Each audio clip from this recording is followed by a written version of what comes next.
और यूपी के बाराबंकी से बड़ी खबर है, मदरसा दारुल उलूम पर शिकंजा कसा गया। अनियमितताओं की शिकायत, 2 सदस्यीय जांच समिति गठित की गई। उत्तर प्रदेश के बाराबंकी से बड़ी खबर, जहां पर यह कार्रवाई हुई है। मदरसा दारुल उलूम को लेकर के प्रशासन सख्त हो गया है और 2 सदस्यीय जांच कमेटी गठित की गई है। अनियमितताओं की शिकायत के बाद ये फैसला लिया गया ताकि इस मामले की सच्चाई सामने आ सके और दोषियों को सजा मिल सके। आरोप है कि मदरसा व्यावसायिक दुकानों की ऊपरी मंजिल पर संचालित हो रहा है। ये नियमों के अनुसार नहीं है। साथ ही फर्जी प्रबंध समिति के गठन, शिक्षकों की कथित अवैध नियुक्ति और वित्तीय अनियमितताओं, आधारभूत सुविधाओं की कमी और मदरसे में राजनीतिक गतिविधियां संचालित होने के गंभीर आरोप लगाए गए हैं। 2 सदस्यीय जांच समिति इन शिकायतों की जांच कर रही है। हालांकि मदरसा प्रबंधन इस तरह के किसी भी आरोप को खारिज कर रहा है।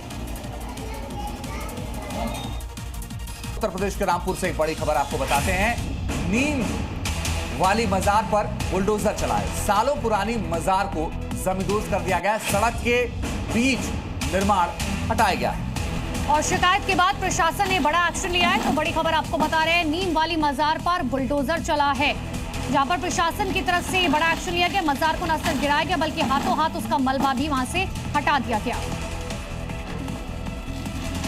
सड़क के बीचों बीच बनी ये नीम वाली मजार करीब 150 साल पुरानी थी और लगातार सड़क हादसों की वजह बन रही थी। सड़क सुरक्षा अभियान के तहत कार्रवाई करते हुए बुलडोजर की मदद से इस मजार को गिरा दिया गया। साथ ही मलबे को भी फौरन हटा दिया गया। बुलडोजर एक्शन के दौरान कोई अप्रिय घटना न हो, इसके लिए भारी संख्या में पुलिस बल की तैनाती की गई। दरअसल स्थानीय लोगों की ओर से लंबे वक्त से इस मजार को हटाने की मांग की जा रही थी। इस मजार की वजह से वाहन चालकों को काफी परेशानी होती थी। उत्तर प्रदेश के मुरादाबाद में एक बार फिर अवैध के खिलाफ बुलडोजर एक्शन देखने को मिला है। इस बार निशाने पर थी बाबा फौलाद की अवैध मजार, जिसे तालाब की जमीन पर कब्जा करके बनाया गया था। कोर्ट ने आदेश दिया तो पीले पंजे ने इसे ध्वस्त किया। क्योंकि योगी राज में जो भी अवैध है उसे मिट्टी में मिलना ही होगा और आदेश योगी का है तो फिर योगी फोर्स एक्शन दिखाएगी ही।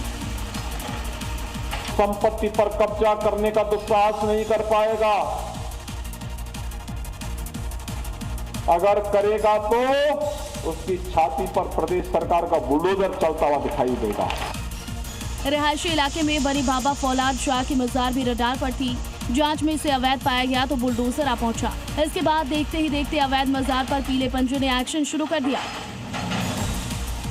और बड़ी और अहम खबर मुंबई से है, जहां पर लगातार भारी बारिश हो रही है और भारी बारिश के बीच मरीन ड्राइव पर समुद्र में हाई टाइड के दौरान ऊंची लहरें तट से टकराई और प्रशासन ने लोगों से समंदर किनारे जाने से बचने की अपील की है। हम भी लोगों से लगातार इस बात की अपील कर रहे हैं कि प्रशासन की बात सुने, क्योंकि इस टाइम बहुत ज्यादा हाई टाइड है। ऐसे में समंदर के आसपास बिल्कुल ना जाए, ऐसी लापरवाही बिल्कुल ना बरते, क्योंकि आपकी आपके लिए जानलेवा साबित हो सकती है। ऊंची लहरें लगातार तट से टकरा रखी हैं।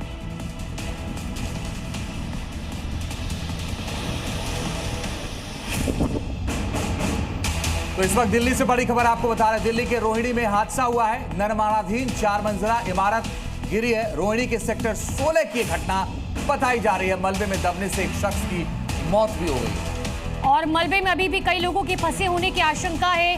पुलिस ने FIR दर्ज कर दी है, जांच शुरू कर दी है। तो बड़ी खबर दिल्ली के रोहिणी इलाके से आपको बता रहे हैं। सेक्टर 16 की यह घटना है। मलबे में दबने से एक शख्स की मौत हो गई है। अचानक से निर्माणाधीन 4 मंजिला ये इमारत गिर गई। दिल्ली के रोहिणी में ये बड़ा हादसा हुआ है, उसकी तस्वीरें आपके सामने हैं। बड़ी जेसीबी मशीनों को लगा करके मलबा वहां से हटाया जा रहा है। रोहिणी के सेक्टर 16 की घटना बताई जाए।